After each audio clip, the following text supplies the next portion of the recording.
We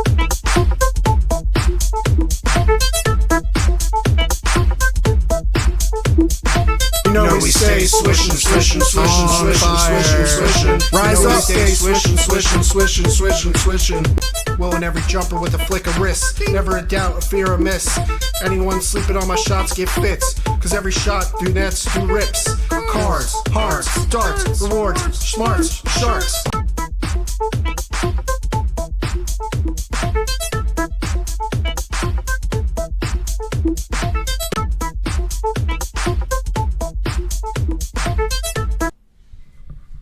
Hello, everybody. Welcome to another edition. Direct from an undisclosed location. Does it look familiar? Yeah. Same location. Same location. Same channel. We can't. It's time and release. We can't say that about a certain player though. Different location. Different location. Same player.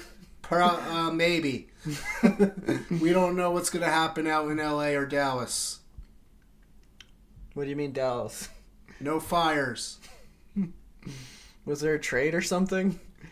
We're here to talk about a shockwave that hit the NBA newswire last night. If you guys don't know, Jalen Hood-Schifino is on Utah now. Not too much. So, the big trade that happened right after the Knicks and Lakers game between the Lakers and the one and only Mavericks. So, are we talking PJ Washington? Are we talking... No! Are we talking Daniel Gafford? Are we? No! We're talking about Kyrie Irving. Not too much.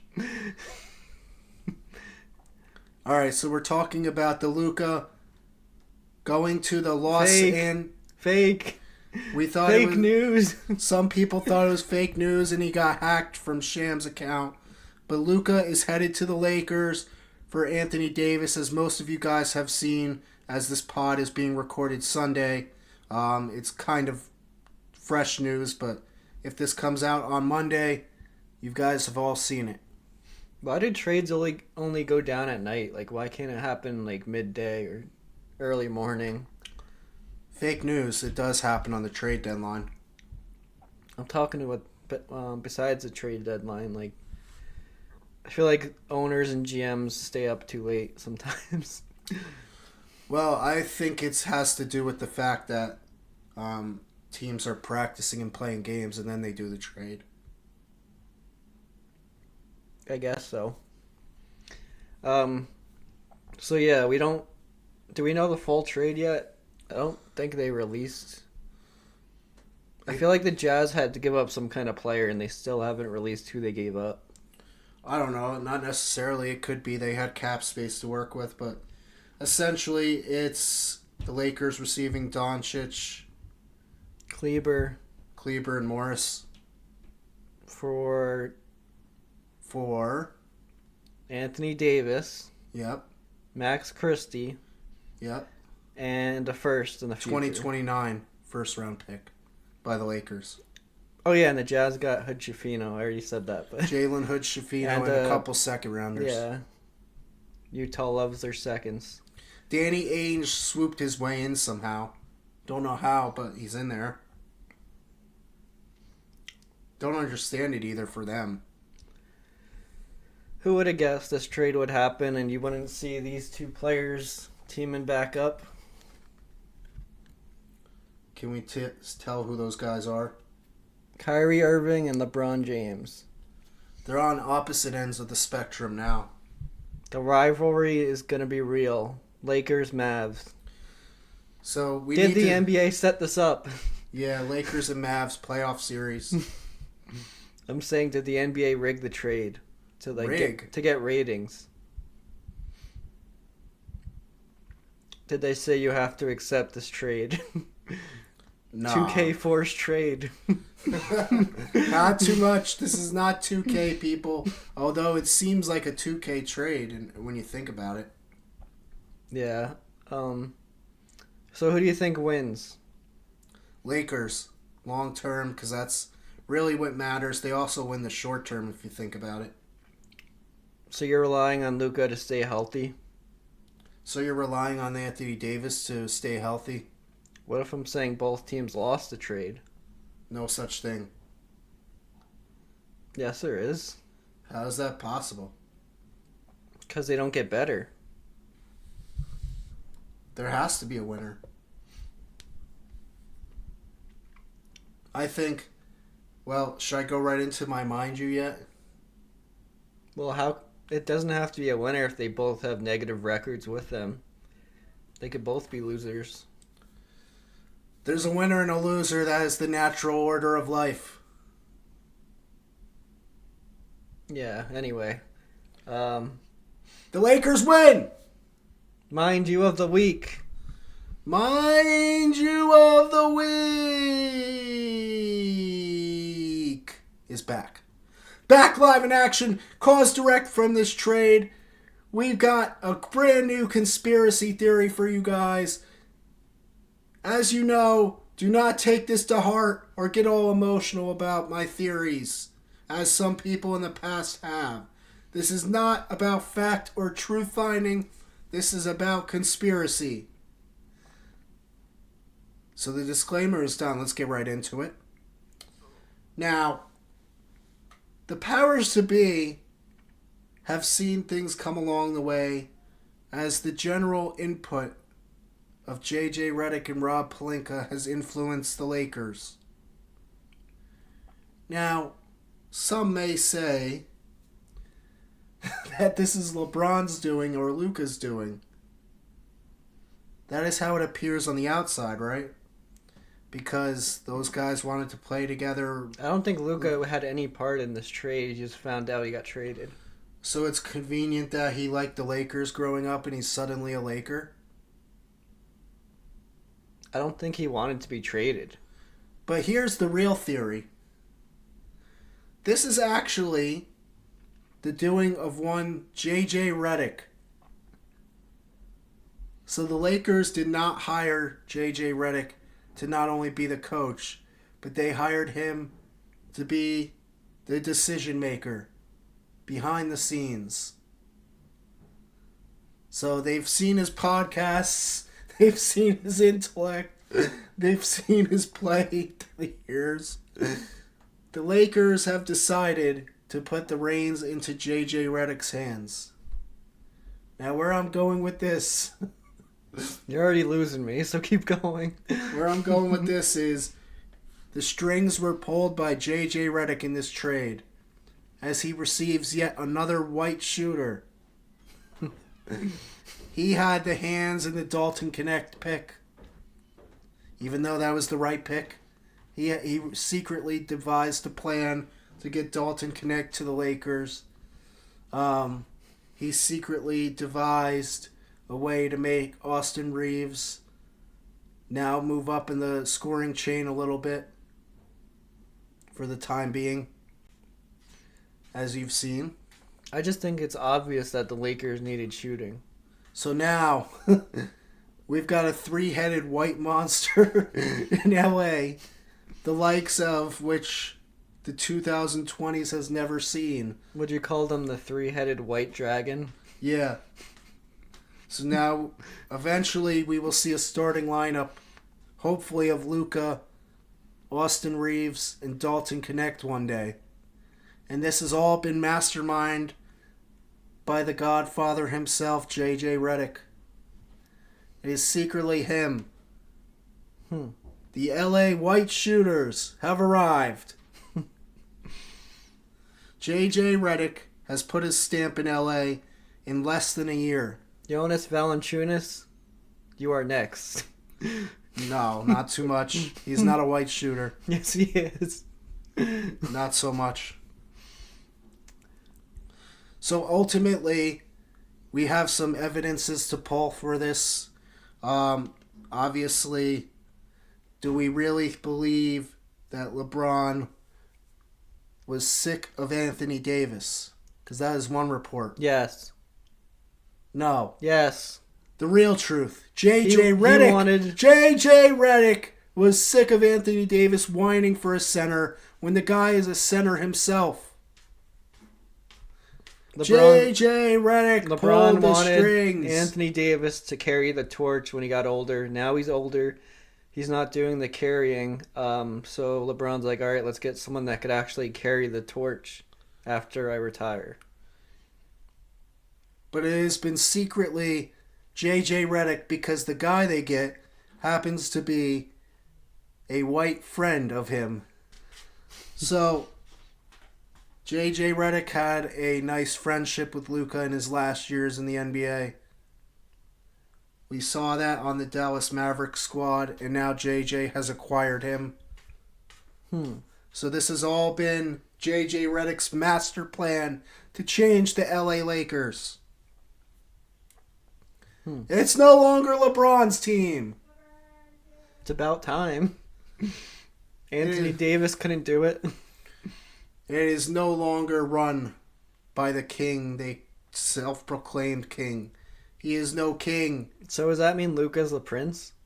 No.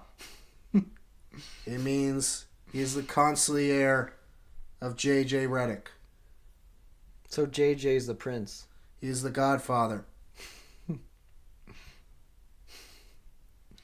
Mind you of the week. And I am not done. So Mind you of the week. we got that. All right, so obviously the Luka was a huge piece. Now, who's to say that they don't have ultimate plans down the line to look at some other white shooters? And what I mean by this is there's these guys in college right now, such as like a Con Knipple. You know, he goes to Duke. He's white. He's a shooter. Is he on the radar of JJ Redick? Okay, yes, he's on the radar. And no, they aren't getting him. And You don't know that. you don't understand that JJ actually knows Don't mess up my JJ conspiracies! knows basketball. He knows they need shooters. He's not going to overcrowd them with shooters. He's going to get what he needs. Never enough shooting. And he knows he needs a center now, so he's going to go get a center. Jackson Hayes. He's going to go get a real center that could win. Jackson Hayes. Think about someone like Robert Williams, Clint Capella. They're not better. They need rim protection or else they're not going to win. Okay. And that's not the conspiracy, though, so enough. Not too much of that. So, as we know, JJ Redick pulled the strings. I have evidences he is going to continue to assemble the White Avengers. Dun, dun, dun. Mind you of the week. Presented by Mars. Release. All right. So that's that. We Is talked. LeBron getting traded? No. Get right to the chase. Do the LeBron- Warriors want him that bad? LeBron is not on the market. What if Steph says, hey, LeBron, they told me they'll trade everything to get you? What's everything? All their assets, all their picks. What assets? Picks, What young picks? players, Kuminga, Moody. That doesn't fit JJ. They need defenders. Like, JJ's not stupid. He can't have all So the he white is the one. So it is him. Yeah, but it could also be true that he knows they need defense. All right. Too bad the Lakers and LeBron also said that the trade is never happening this year. He's sticking with them. He may retire soon, so hence this doesn't matter.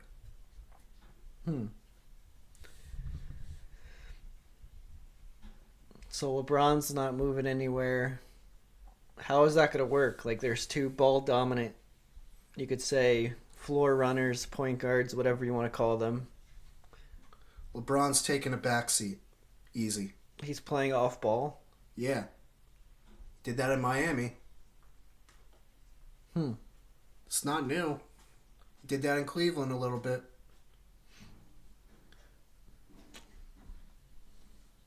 I don't know. Does that His best years have been when he hasn't been the only primary ball handler. So does this hurt his GOAT debate now that he's playing with prime Luka, basically? Like he's playing with. Yes. He played with Prime, Wade, Bosch, Irving. Should I keep going? Davis. Davis, Kevin Love. Only the first Cavs run was the evidence of non-NBA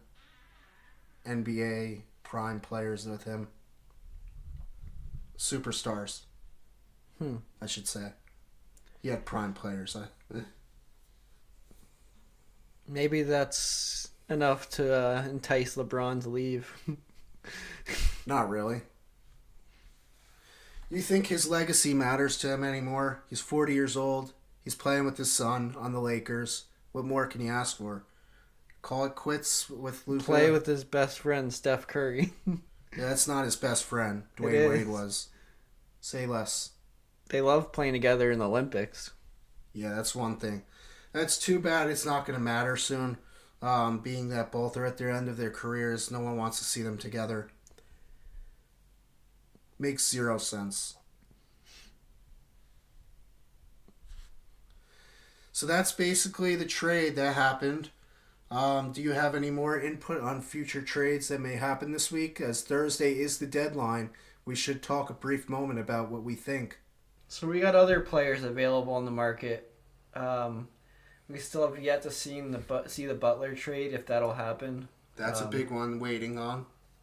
It could not happen. Who knows? Like he's not owed a trade. Yeah, but do the Miami Heat and Pat Riley want a cancer in their locker room rest of the year? They'll just keep suspending him until he learns. Yeah, that's not doable. I say he moves on eventually this trade deadline. Bradley Beal, another big name mentioned a lot, who got benched by the Suns. Yeah, you got him. You got maybe Kuzma. Does he count? Not really. Not really a big name. Brandon Ingram. Ingram's been mentioned a lot in trade talks. But the real remiss part that you forgot to mention, De'Aaron Fox has been named a lot lately, specifically to the Raptors and the Spurs. As much as I want to see him team up with Wemby, I just can't see that working out.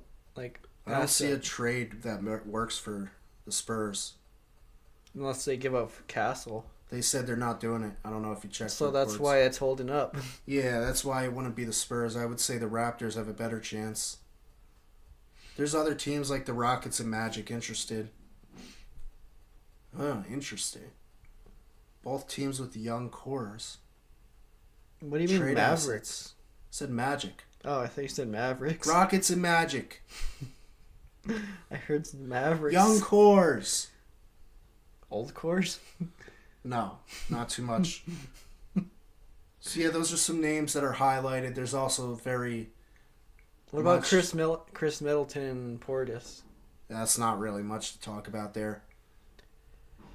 If it happens, it's because it's... What about Paul George? No. So if Middleton and Portis get traded, it's because it's part of a Butler or Beal trade or something of that nature.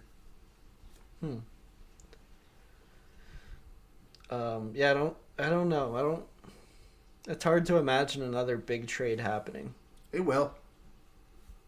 Big trades coming. Stay tuned for that. You're sure to see some shakeups more that the first domino has fallen now. Thursday, I believe at, I want to say 3 p.m. Eastern Standard Time. Keep your ears, eyes peeled. There will be moves made. There will be players on the move. There will be coaches. Buyouts. There will be buyouts looking to find a new team with the playoff hopes. And that's where teams on the top tiers could pick up people on the outskirts to help improve their team because they have no cap space. Suns. Knicks. Celtics. Cavs. Thunder. Thunder have cap space. Do they? They should. I mean, they have a lot of cheap contracts. All right. Well, anyway, that's been our wonderful episode of this trade special. We will probably have another part 2 trade special next week. as trades will come through, I'm sure. Should we do a live on Thursday? It is possible you may see us do a live. But for now, like, share, subscribe Comment your thoughts. for the algorithm on the pod.